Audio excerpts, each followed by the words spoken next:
Democrats are a dumpster fire of a party. Could it be any more obvious that they don't give a damn about working and poor people? They carried out a government shutdown as a purely performative gesture, claiming that they were standing up for Affordable Care Act subsidies and the restoration of Medicaid funding, but they held the shutdown just long enough for the 2025 elections to get done. Then they picked a group of senators who are either retiring or are not up for re-election anytime soon to be the bad guys. Tens of millions of poor people went through absolute heartache for the basic food assistance they lost during the shutdown. TSA workers went 6 weeks without pay, many of them facing evictions because they were unable to pay their rent.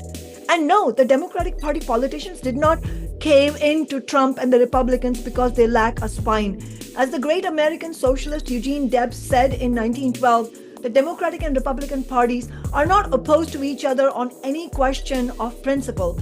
They both represent the capitalist class and they have an ironclad bipartisan consensus on screwing over the working class. They are merely competing with each other for the spoils of office, as Debs said. The shutdown was cynically motivated by the Democrats to begin with, a ploy to get people to vote blue in the 2025 elections. They never had any intentions of actually using the shutdown to get ACA subsidies or Medicaid funding restored. This is why they took no action on any of this when Biden was in the White House and they had a majority in the House and the Senate both. The point is that the Democrats don't want to make working people's lives better. Nor do the Republicans, obviously. What both these parties want is to do their job in maximizing the profits of the capitalists and keeping working people yo-yoing between them without any real alternative.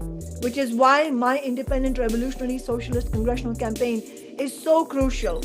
My campaign is fighting for free healthcare for all funded by taxing the rich, national rent control, and a national $25 an hour minimum wage.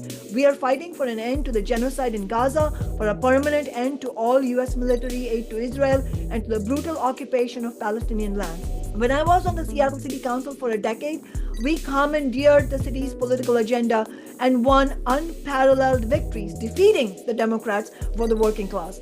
We need that kind of political earthquake in Washington, D.C. as a major step towards a new party of, by, and for the working class.